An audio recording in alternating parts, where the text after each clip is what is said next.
waxa uu iga sheekeynayaa dhacdaha goobjoog u ahaa Agoosto 2010 xilli ay carcar ahaayeen wiilasha la isaga keenay koonfurta iyo bartamaha Soomaaliya oo si siman ugu geeriyooday wadooyinka tariiqa ah iyo kuwa toosan ay iska galaan jidadka Sodonka iyo wadnaha ومسخولان قالي وسويس خاتي إلها بري وحنا إلها ودي عاونا ماشي أقول بعد قرنتها نفتح يقول لي من إيفوبي inkastoo hadda xaaskayga jiro inkastoo hadda xaaskayga aan ku tagay ilaa hadda qabaan xaaskayga xaaskayga waa baqani baa la yiri inta aan soo wareegay ama la arkay waadana inta iska dhiib xaaskayga sidii ku haystaan xirsi waxa uu iga sheekeynayaa sababtii uu uga soo tagay riwaayadihii ku bilowday tilmaamo xuural cayn aan loo shaqaysan laakiin iskood ay u nashqadeeyeen argagixisada takbiir aan dibnaha dhaafin iyo isticmaalka suugaanta carbeed ee looga dhigay warin xagga rabbi kaga timid balse aan ahayn kitaabka iyo sunnaha may وحاسك سدحان عبد الله ويعني نولش كلي كسر فائدة معطاس نولش كلي كسر فائدة وابدا إلا ضح مدلل إن كارت ويرد كايس إلا ضح مدلل نادي ساس هاي هينك وحللي تولي اسكبري اسكجوب ريو كل نوصل نقطة رد لن يرى أبحى وإذا كمدة ويدلمنا إسلامتي مرد دمنينك أسرع أما يكون نقطة على ملحة شاري بمطار كفولي مطار كحودا أيضا ساري أي ميشي كتير نين كان سيدي سبع اللي قد يسوي استاجر اللي قد ينكا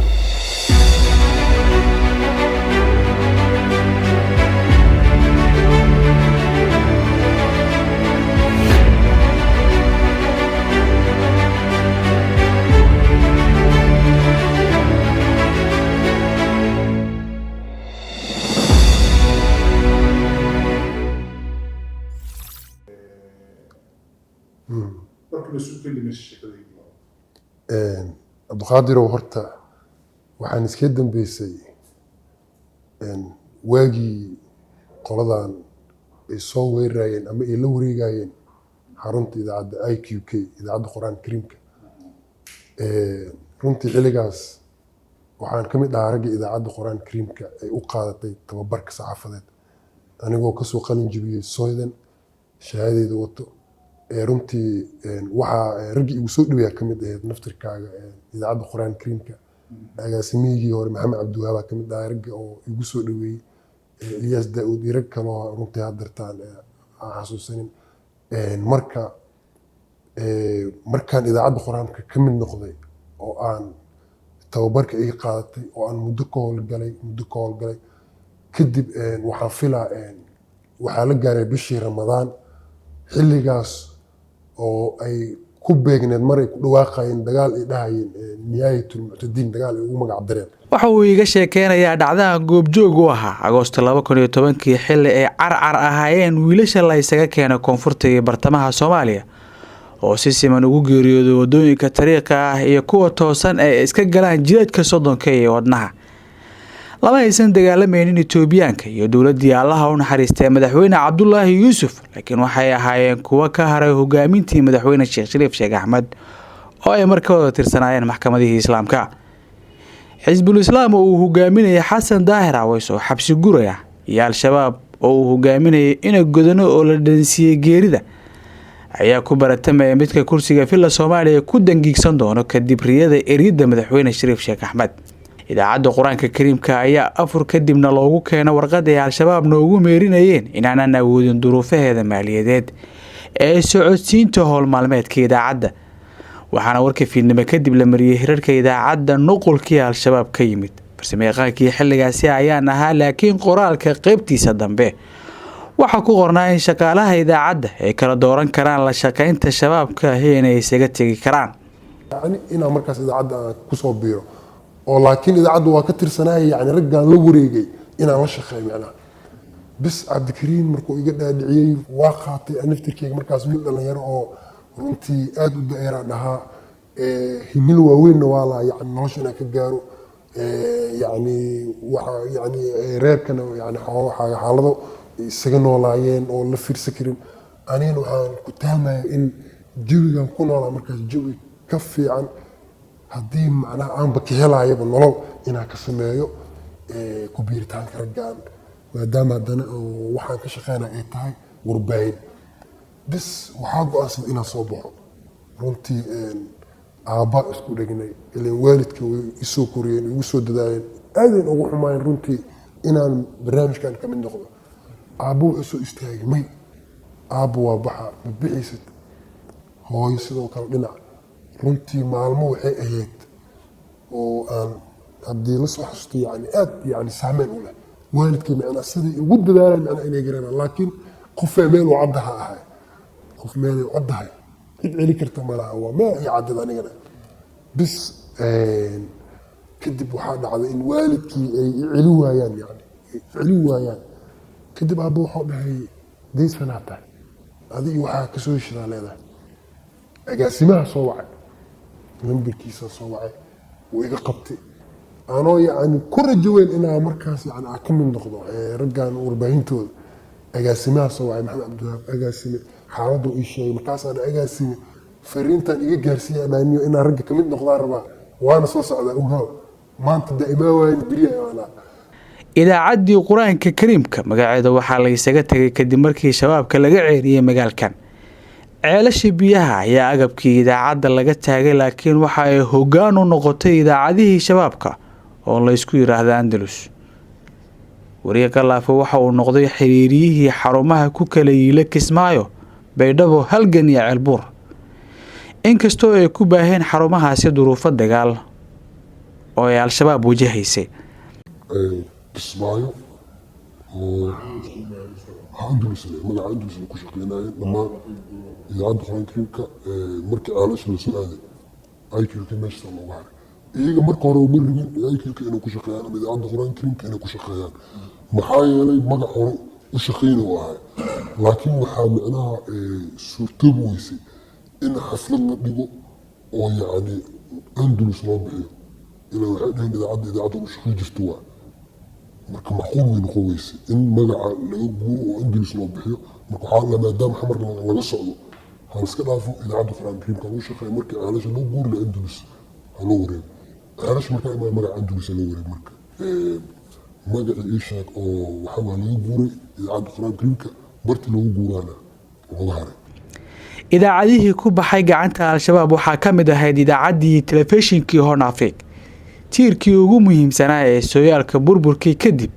ayay u ahayd Horn Africa dadka iyo dalka laakiin al-shabaab oo sifa ahaan ku suntanaa dhaqanka maafiyada lana dagaalamayay sumadda Soomaalinimada ayaa kaydkii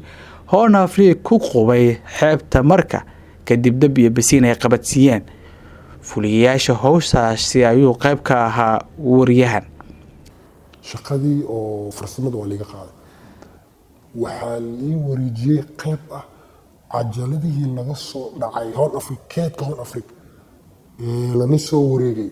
ilaan waagaas computer iyo hadiskiin wax lagu keedin ma jirin cajalada wax lagu duubi jiray cajalada lagu keedin jiray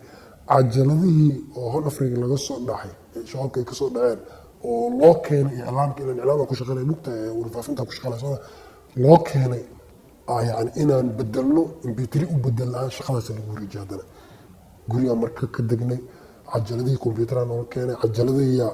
لكاني راديال إنا يعني أنا عجلة هان عدك وبدلنا إمبيتري سي هادسكلو كيدي معناها سواب مركرنتي دنت مرك إكلين وحوا عضد كان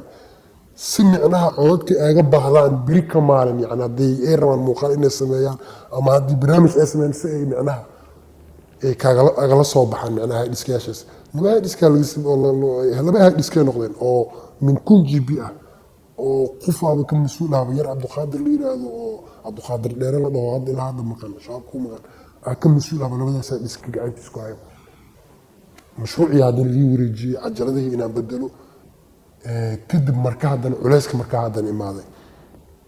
culayskii soo food saaray culayskii markuu imaaday haddana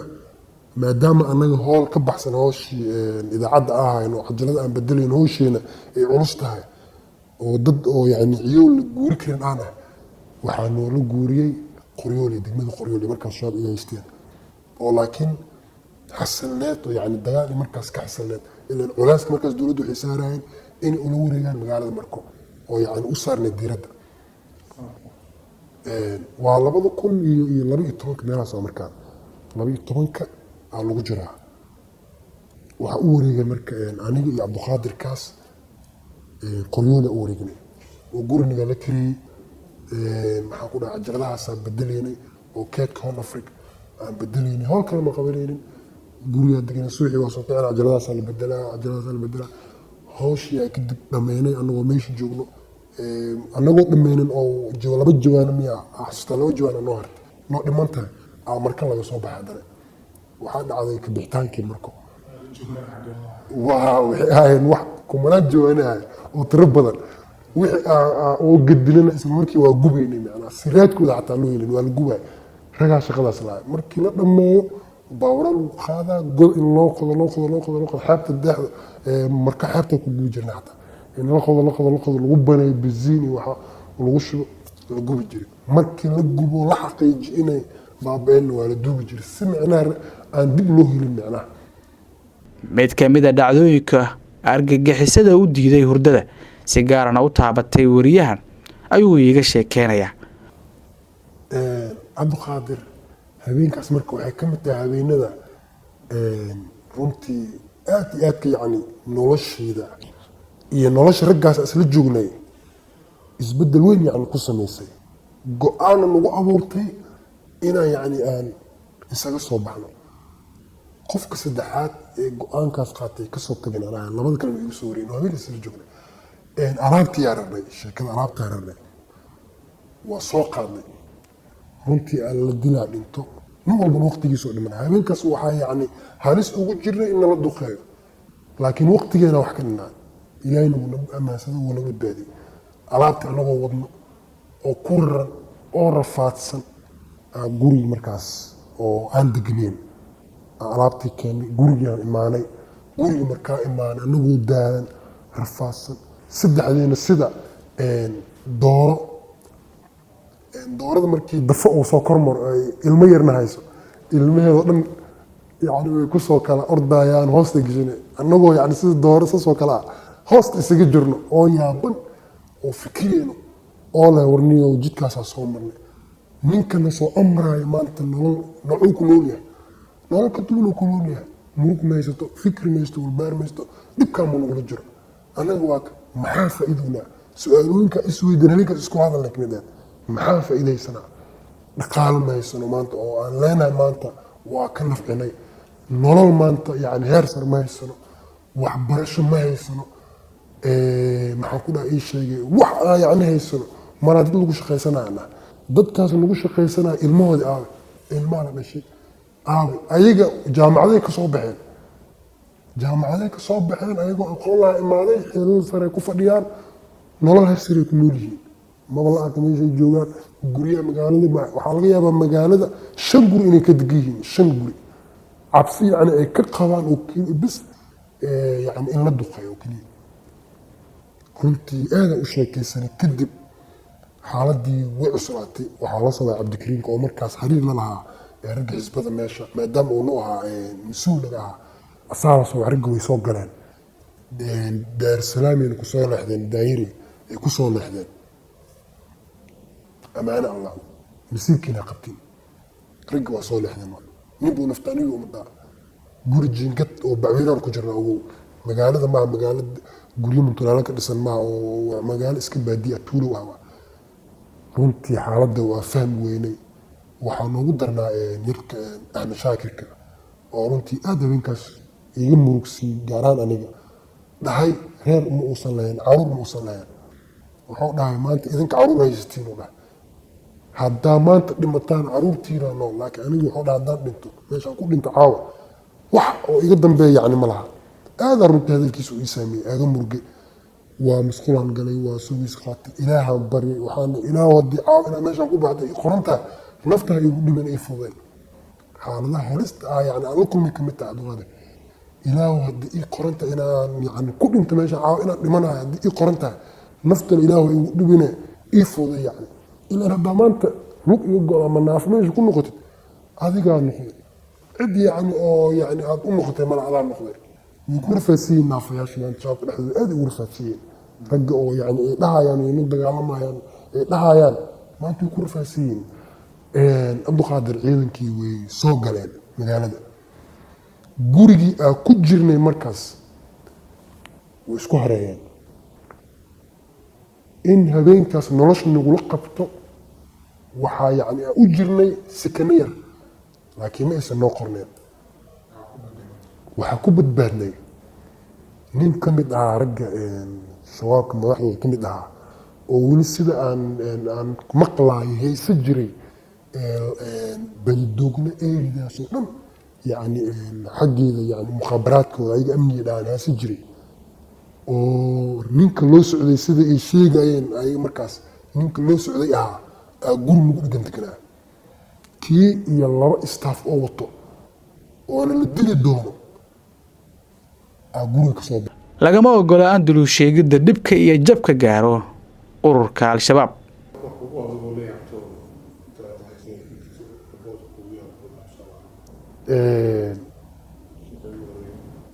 ريبوت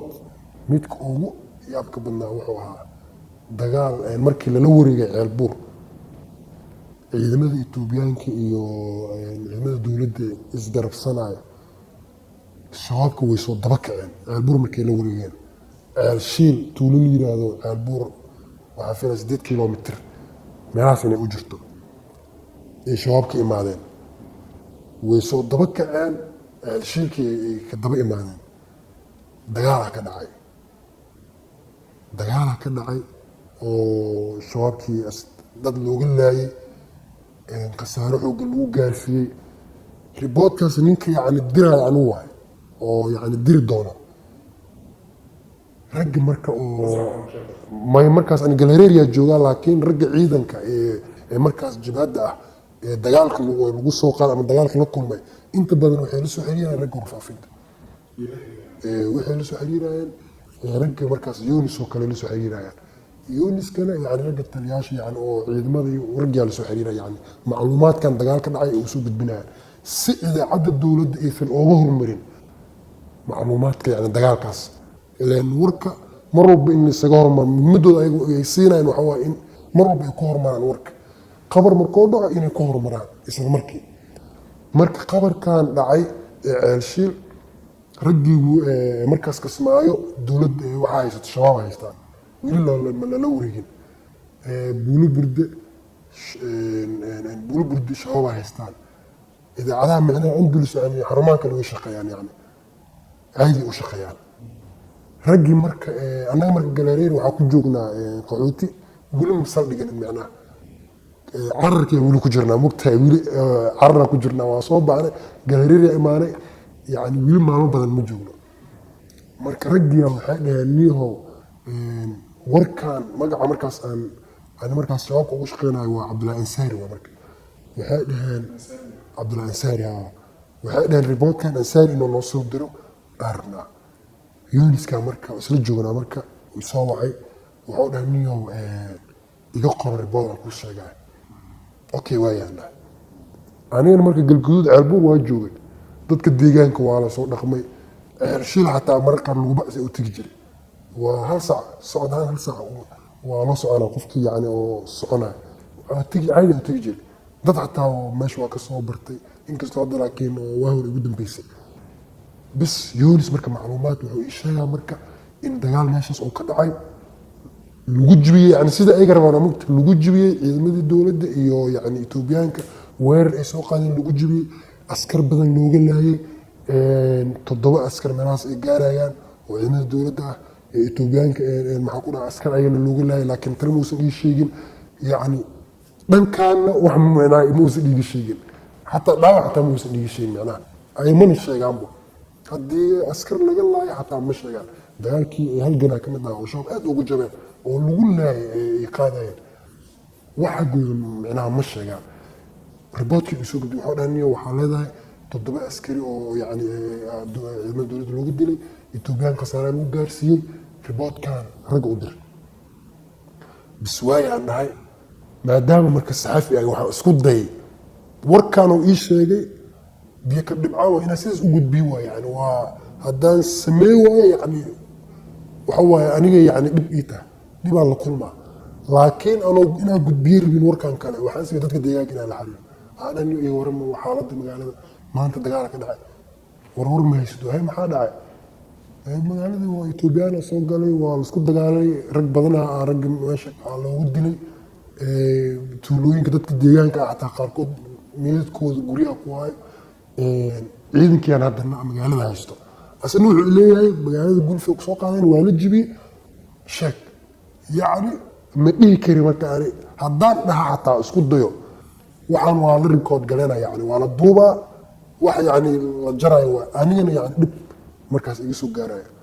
waxaan sameeyay warkii bis waayaan dhahay sida uu ii sheegay aan u qoray aanoo og yani inaysan ahayn marka riboodyada yani inta badan oo yani warbaahinta laga sameynayo riboodyo noocaas waa oo yani loo jeedo yani been oo indha aan lahayn oo lagu lahayn loo jeedo yani oo yani oo dah aan saarneen laakiin qofka wariyaha markaas shabaabka warkaan akhrinayo sanka dunya ku tahay hadduu akhri waayo waxa waaye yani asaga yani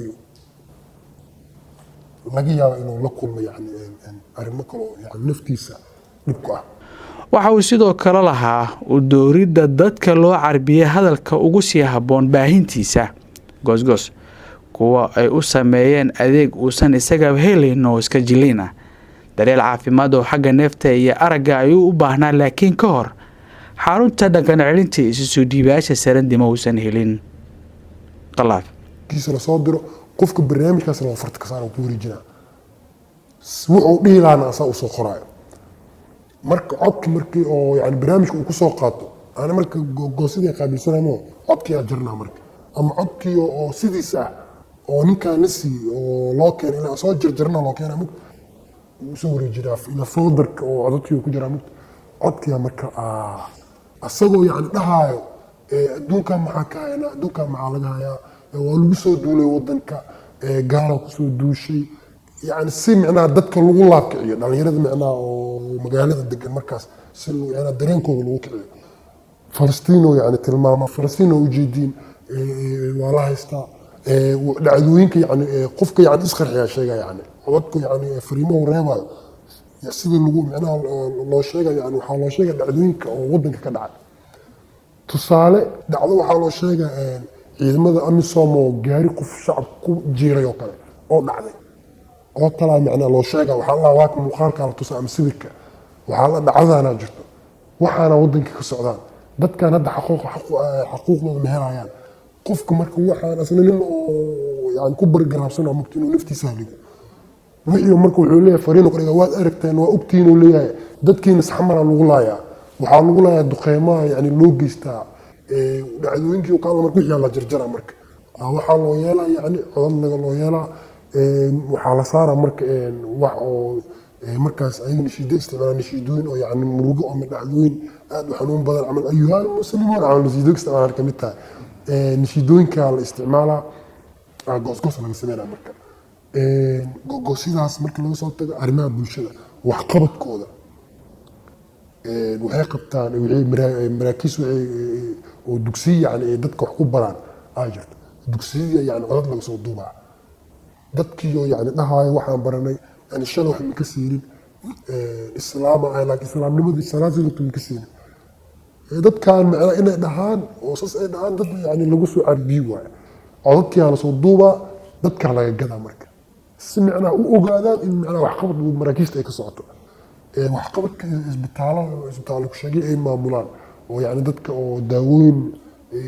ku siiyaan oo yani sida MCH kale u shaqeeyo ay leeyihiin goosgoosyo laga sameeyaa dadkii marar macnaa wariyaal booqanayo oo tagay codadkii aan soo qaada waxa laga sameeyaa goosgoosyo qof dhaha aniga waa xanuunsanaa bura waxa igu taa dhaawacaan qabay dhagaxa igu jiray qof dhaha dhagaxyaan iga bixiyay qof dhaha ani kula hadlaayo oo kiyaalaan hadda dowladdeeda markaa ma umaaday indhaha liiga soo cabiray oo kiyaalan liiga soo qoray haddaan iska dhaaf bilooyin sii joogi lahay dhihi waa beelaa markii oo cabirka indhaha laga qaaday boqolkiiba 10 aragaaga waa la yidhaha 10 sagaashan ka mid a micnaha ibir. marka dadka yani shacabka marka waxaa laga gadaa yani qof oo iska dadka yani absolutely waa neeftan qaba xataa waa kula waa dhahay miyo arrintan haysto waxaan ugu leeyahay niyo sabr maxaa waaye nebi ayuub inuu haya nebigii intaas sano xanuunsanaa intaas sano xanuunsanaa korkiis dhan waxay ahaayeen nabarkaas oo wada baxay aa lagu leeyahay sabr si camal ayagana noloshay ku noolyihiin iyo xanuun yara dooqabta sida iskula tacaalaya. waxa uu iga sheekeynayaa fursadihii ugu fiicnaa ee intuu al-shabaab ahaa keliya inay ahayd inuu naaga badani guursaday. may waa xaaska saddexaad hadda leeyahay oo yani nolosha keliya kasoo faa'iiday waa taas nolosha keliya kasoo faa'iiday waa midaas. waxa uuse sheekada ku daray mid ka mid a saaxiibadiisa sida ay ula nool yihiin xaasaska uu qabo gaar ahaan nin la baxay Ismaaciil Yaro oo markiisa hore magaaladan looga yaqiinay Stila.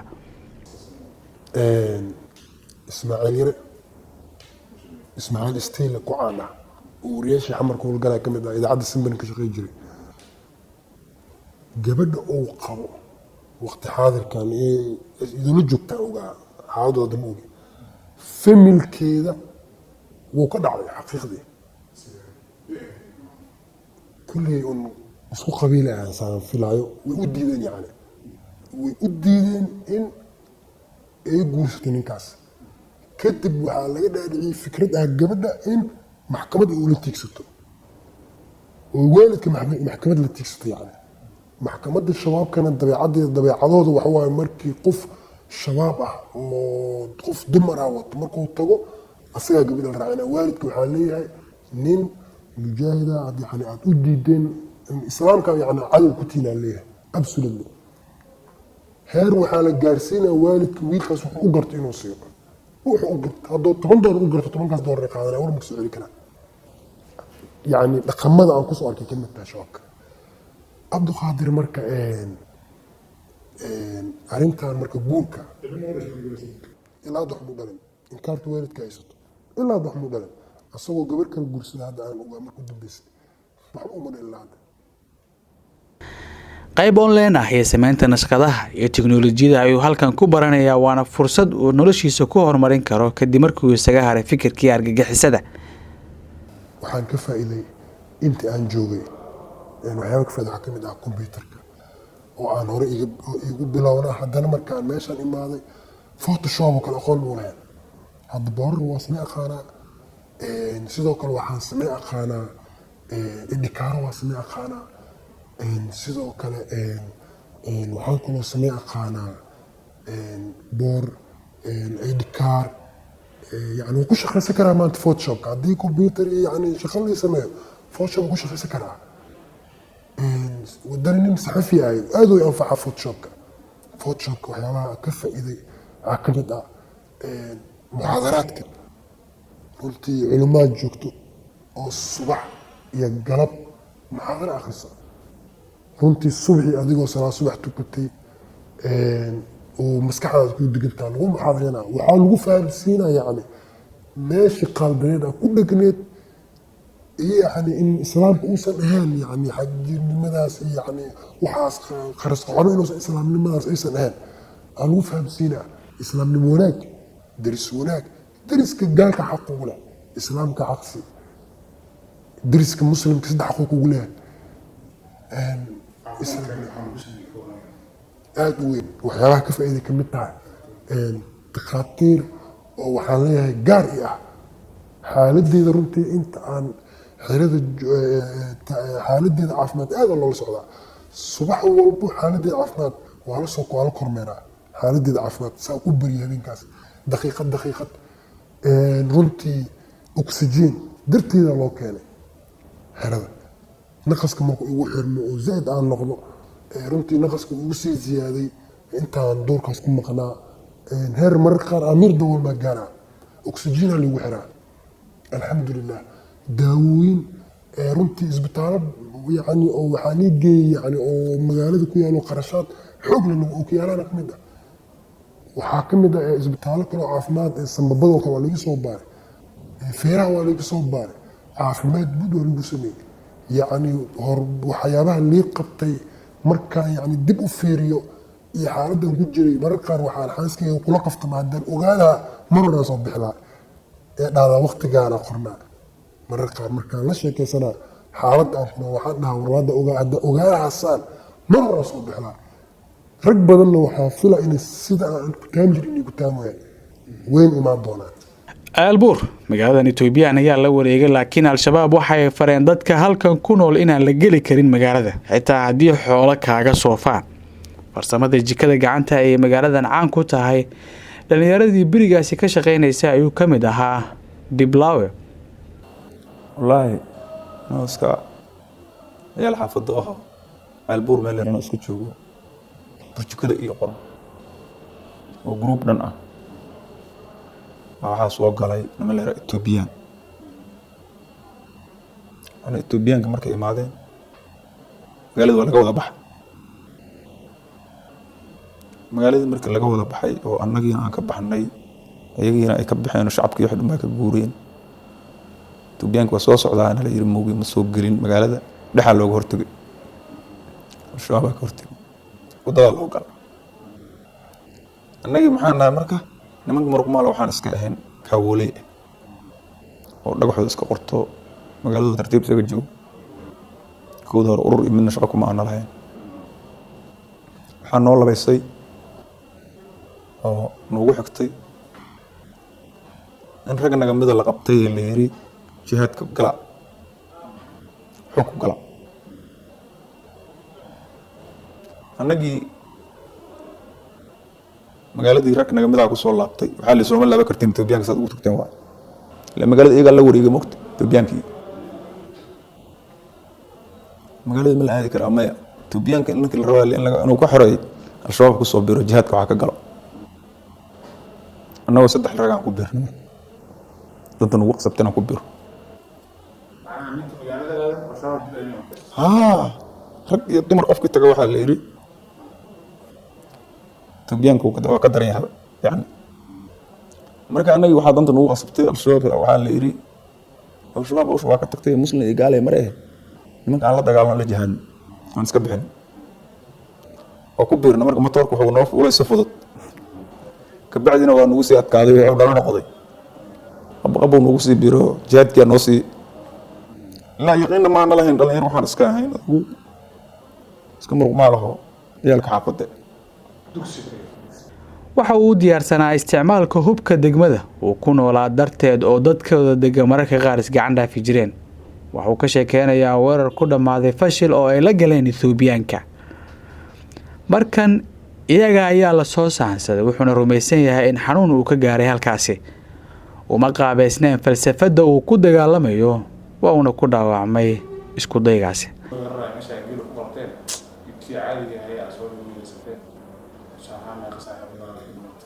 بس والله تضبطت كذا كم يرى رجع كل انتماش نقدر يميله تضبطت ما رجع نقدر وكنت من السحنا نقول رجع كاس لكن كي هبين كأيها دبكو قبل كي هبين كيها أيها دبكو قبل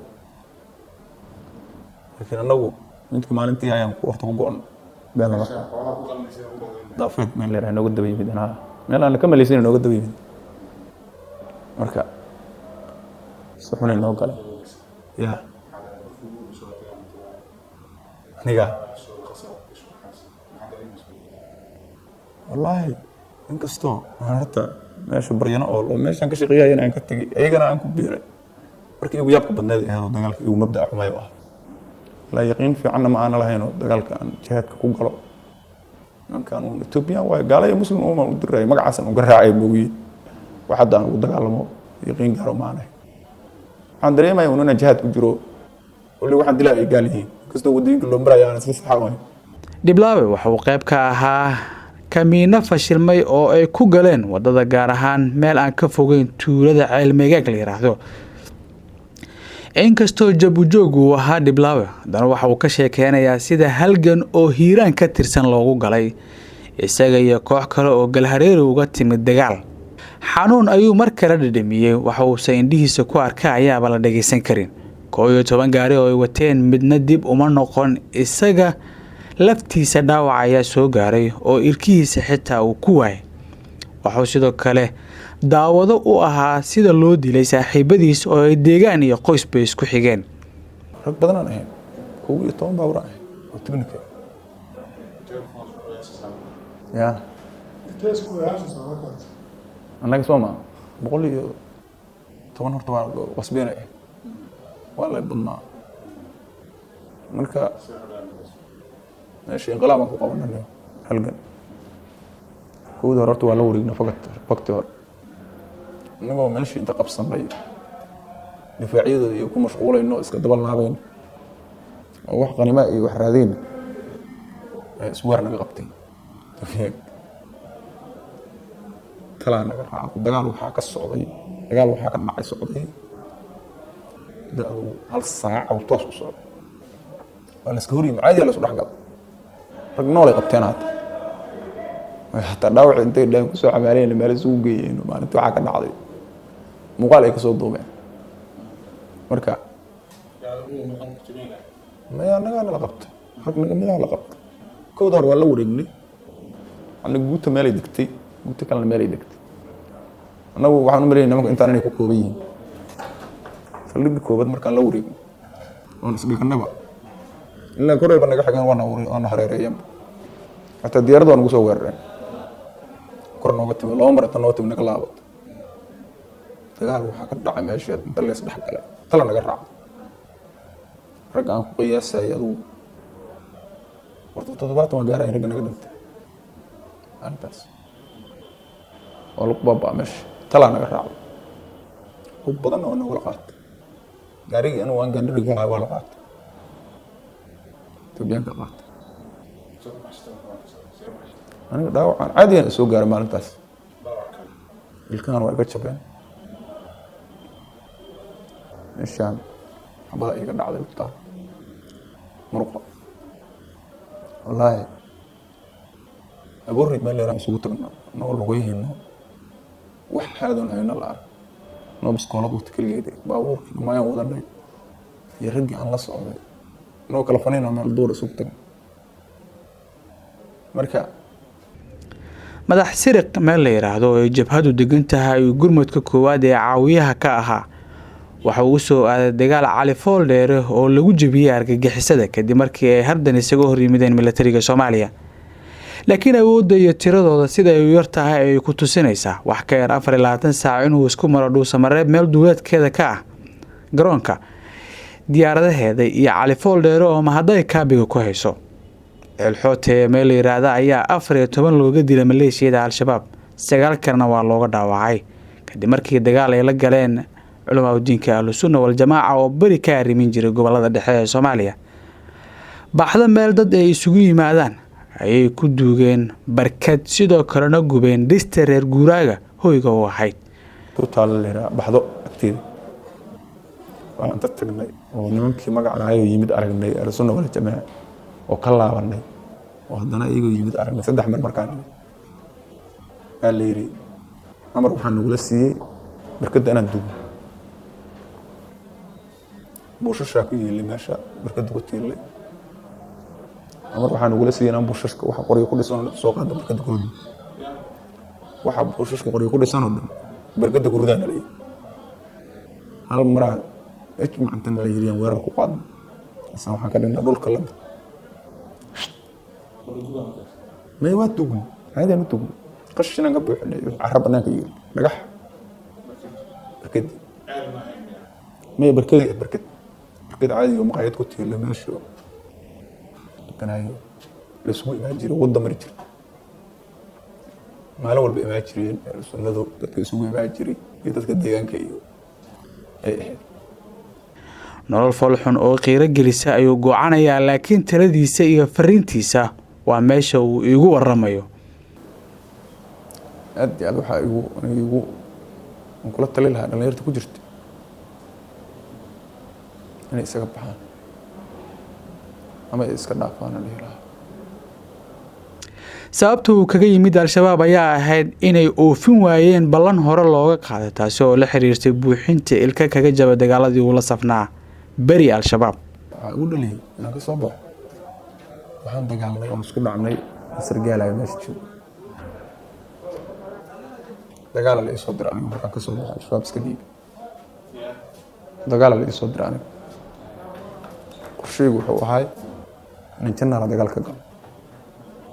gaari liilaa la soo saaray maalboor la soo saaray xamraa imid bakaara waa taqaanaa filaa isla bakaaraan aaday bosteejada bakaaraha waxaa ballantanadu ahayd markaan ka soo laabto jannaale in la ii galaayo ilko aan ku heshiin waa tagnay meeshii jannaalaan tegay gaari shacab oo caadi aan raacay dagaalku meeshii waa baaqataa la yiri waa inay soo celiyay aniga xamar markaa imidaan waa marka aawayaan irin meesha isku ogeyn warmay hore xashaalilaahi waa baaqatay meeshii iska imad gaariga safarka soo raaca awalna dhowr mar hore u wareejiyey go-aan degdegaan gaar adiga balaayada ku qasbay maxay tahay irin naftan alla markuu galshiga allana kaa bixihaye ya balaayada adiga ku qasbay kaaran ka tegay aan iska dhiibay meesha la yiraahdo taliska nabad sugidda tegay iska dhiibay Dhiblaawa xaaskiisa waa laga dulqaaday oo hadda waxay u dhaxdaa mid kale oo isku saf ahaan jireen ayaamo sida markaas ila fiicneed waa meel degan waxaan ahay qoyso inkastoo hadda xaaskayga jiro inkastoo hadda xaaskayga aan ku tagay hadda ilaa hadda qabaan xaaskayga xaaskayga waa dhaqani baa la yiri inta aan soo wareegay ama la arko ogaado inaan inta iska dhiibay xaaskayga sidii ku haystaan ilaa lii deganta dhacaan qabo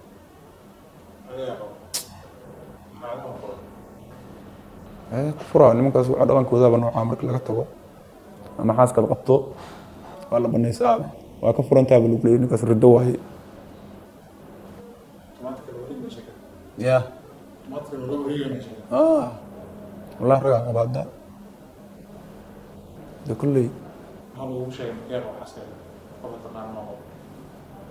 wallahi ilaa hadda waa laga qariyaa ninkii qaba ma sheegin nolol ku sunta reer miyi ayuu lahaa laakiin aabihiisa oo meesha uga baxay tii rabbi darteed iyo baadda maleeshiyada argagixisada oo ku baahaysay miyiga fog waxay dhaliseen reer guuraagan loo sawiro nolol aakhiro oo loo ekeysiiyey mas-uuliyad saaran burcadiimeedka al-shabaab waxay la yiraahdo waxa laga dhadhacsiinaa jannada ilinkaanad ka geli baadiya loogu imaaday warqado ay dadku u qaybiyeen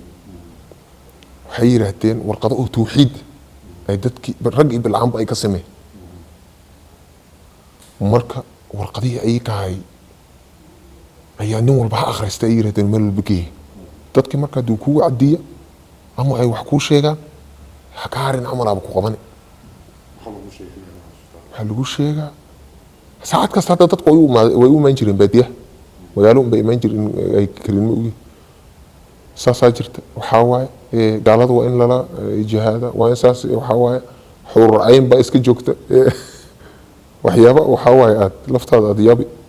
wixii ay kahay dadku ku shubeen dhalinyartii waxaa jira markaa dadka inta ka tagay oo xagga joogaa jira oo dadka soo waca oo leh niyo annaka waxaa waaye waxbaan iska barannaa waan raysanay ma iska imaadiin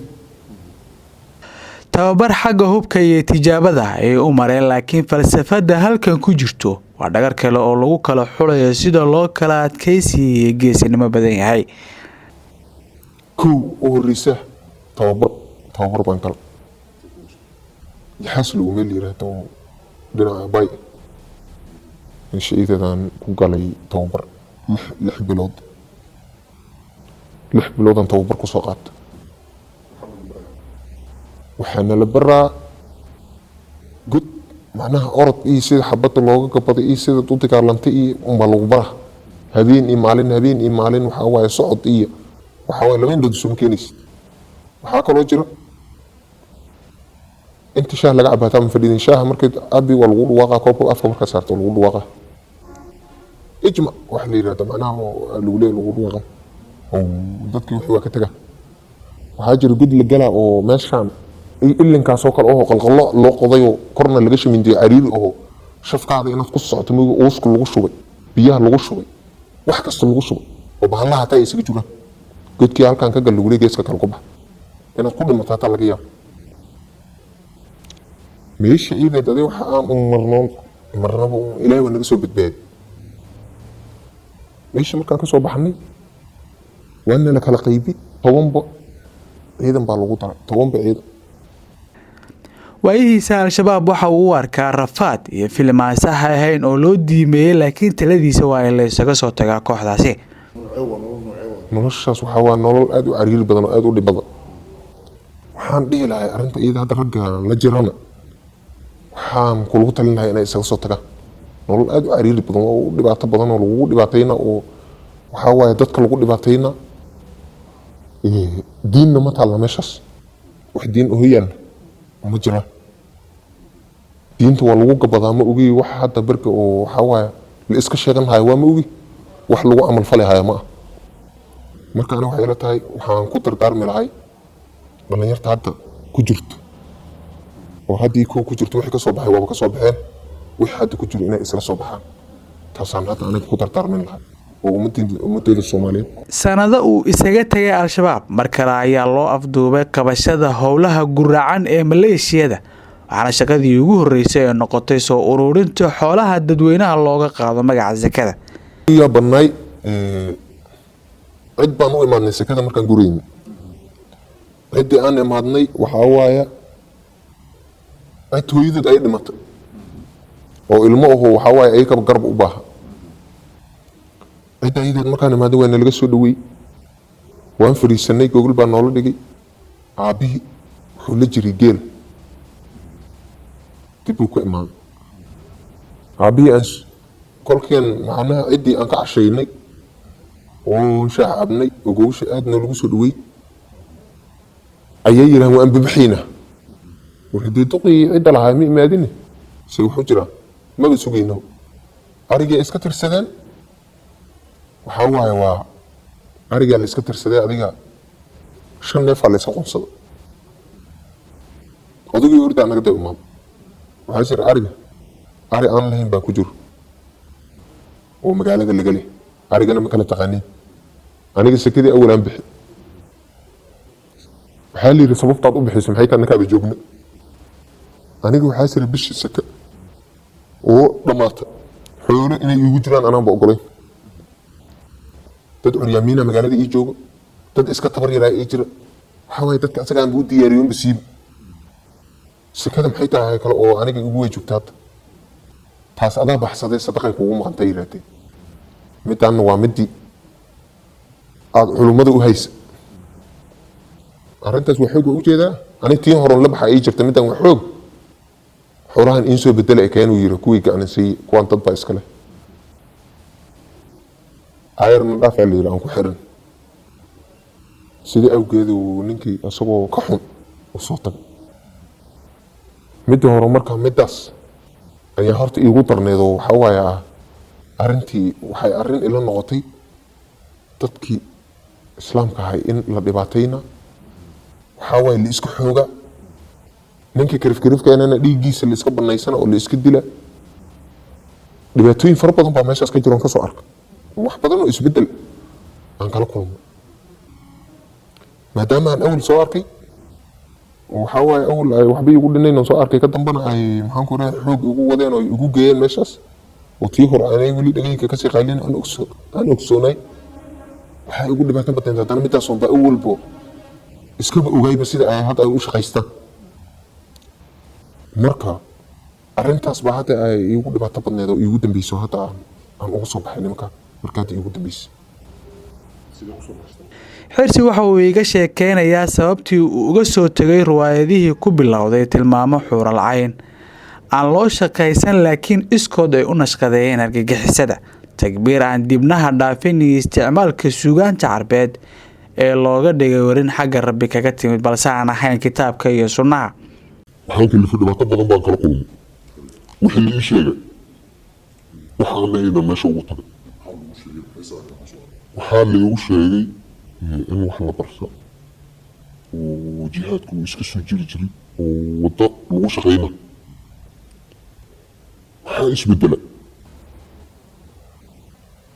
waxaa isbedelay wixii meesha ugu tagay waxaan ugu tagay naagaha dacwada oo sida maxkamadda u soo dacwoodo oo ama nimanka ay isku dhacsan yihiin ama wareer muluq ay ka jirta ayaa maxkamadda soo aada maxkamadda marka waxay u soo aadaan waa dad cadaalad oo waxaa waaye in kala xukuma diini ku shaqaynaa markaas ay u soo aada dadka shacabka waxba kama waramaan markaad adiga sii dhex gashana waxaad la yaabtaad ku arkay naagihii saas ahay habeenkii waxaa leelay tuulada iska bari iska joog riyoo kale nagu soo noqdo rag dhalinyara u baxaa oo ciidanka ka mid way dulmina ninkaada muxuu cunaa majaad buu cunaa ma saasuu yahay isaga soo tag waxaa waaye nolol raaxalaad ku noolaane waxaa waaye meeshan waxbarashaa taalla waxbaa lagu baraa nin qaabkaas cunaa xarag islaamka kuma xirmo qaabkaas gabadhi waa la duwana gabadhi maxay u soo aaday shalay cadaaladnimo ay u soo aaday in ninkeeda ama lagu celiyo ama intuu ka gardaran yahay laga qabto waddo fiican loo qaada soo maha lama fiirinayo marka kitaabku way ku gabadaan ma ogi wax oo waxaan ku iraayo oo cadaalad ay ku shaqaynaan nimankaas male islaantii mana damba ninka asaga amay ku noqotaa lama laha shalay motoorka fuulay motoorka xooggan ayadoo saaray ay meesha ka tegi ninkan sidiisa wax laga dhigay soo istaagay laga dhigay ninkan waa la isla ogol yahay in argagixisada aysan ku suntaneen wax diin ah laakiin dadku way ii arki karaan inaan dacayaad ka sameynayo xirsi xagee ayay ku dambeysay xaaskiisa xitaa haddii aanu raacno tooda sidee gabar muslim ah loo cabiidsadaa iyada oo daliil looga dhigayo diinteenna soo waxaad garatay ma أنا هذا إسلامتي هو ريقة فوتين هذا أيك عقبة أيك عقبة أيك عقبة أنا إسلامتي عوي هرون كرسي ده أيك أودك أنت ما بكو حرم ما بالليرة بس إسلامتي ما بكو حرمه وحي إسلام حتى الواب الكرسي ده مركي هذا أنا كان صوب عيب هذا ماشي أنا عن جوا سرال بلود بين جوالك سدح بلودنا بالحو سدح دي بلودنا بالحو جو قبل الكرسي دي بإسلامتي تولينا وسط يا سو واحد قلت ما waxaa waaye marka islaantii haddaad ka soo tagta haddii ayada ahayd qof wax garad oo intay kula soo xiriirta qaabkaas waa ay tiraa ay ku imaado waa meesheeda ay soo dhuumato laakiin islaanta hadday qaabkaas awal ahayd waxaa waaye way raacay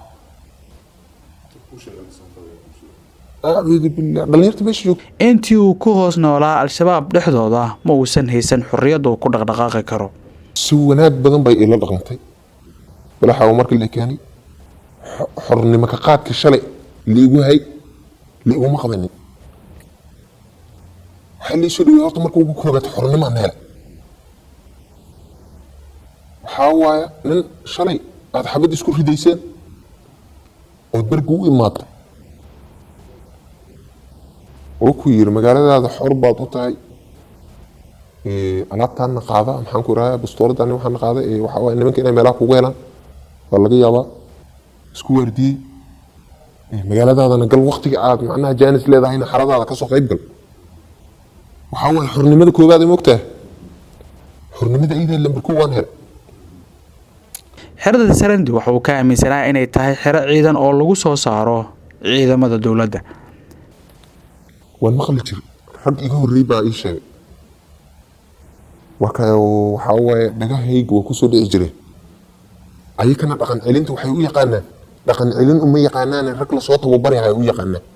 وإحنا صبرها سيد هذا الشباب حيانسين سيدي أيك الله دك على من هاي أنت كان لبريها إنما كان حبسي كجراني وحاول مالي كجراني ملها joogistiisa halkan waxay u tahay fursad uu ku baranayo xirfad uu noloshiisa ku maareeyo taasi oo aan ahayn daadinta dhiigga waxaan ka faa'iiday lambarku waxaan ka faa'iiday horta waxbarasho lambarka labaadna hadii waxaa waaye adiga waxbarasho meel ay ku imaadaba darwalnimo ama noqoto waxaa waaye qaab si gaar ah waxaa la ii baray sida dabka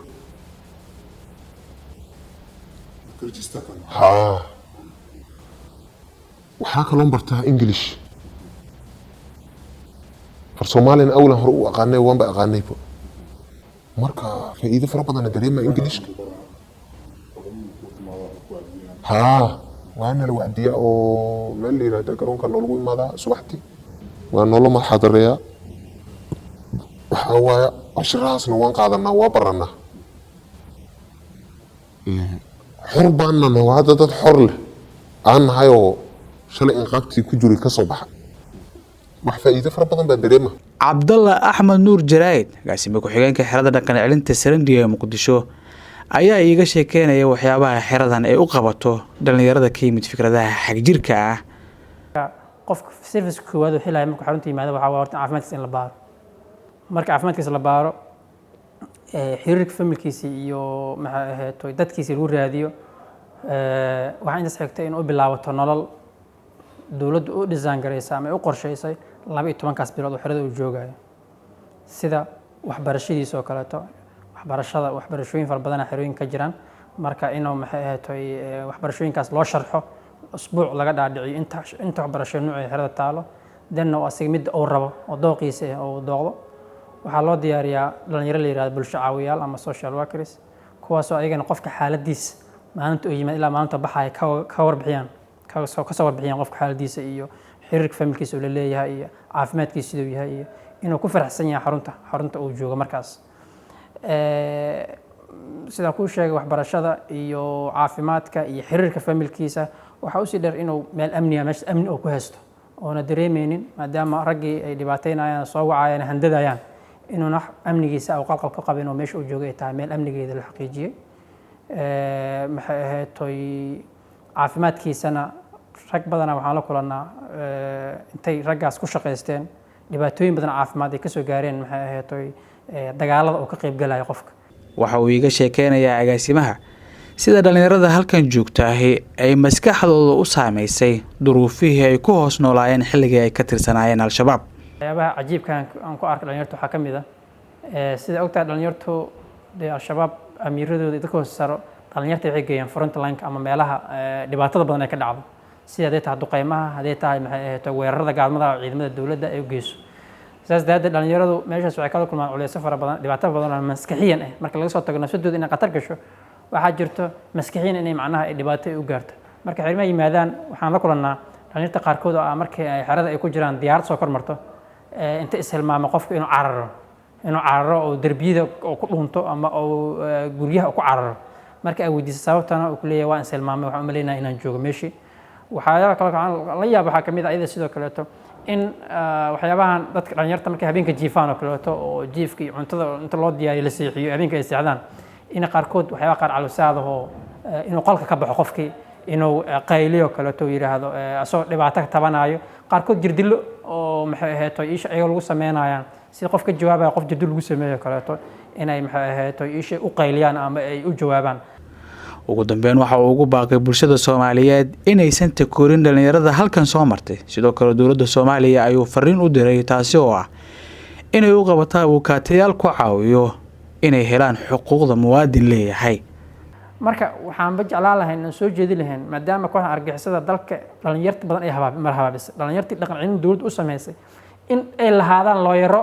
ama maxkamado qofkaas haddii unta shaqo doonto private day tahay haday tahay meel walba oo qofkaas oo waayo xuquuqdii oo lahayo xirfadeeda si loogu diido backgroundkaada argagixis ku jirta in yaani qofkaas uu xuquuq oo helo oo sharciga uu aadi kariyo in la sameeyo hay'adaha iyo maxay ahayd dhinac walbeetana qofka dhaqaaqinta male shahaadada qaata certificate qofkaas in yaani aan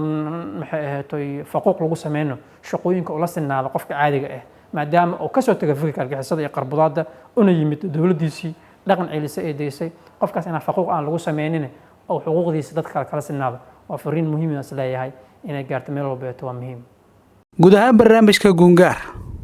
inta ayaan ku soo gabagabeynayaa barnaamij ka lamid ah intaynu ku kulmeen aniga iyo bahda barnaamijka xag kastaba iga caawiso waxaan idinkaga tegaynaa sidaas iyo nabadgelyo. Assalaamu calaykum waraxmatullaahi wabarakaatuh.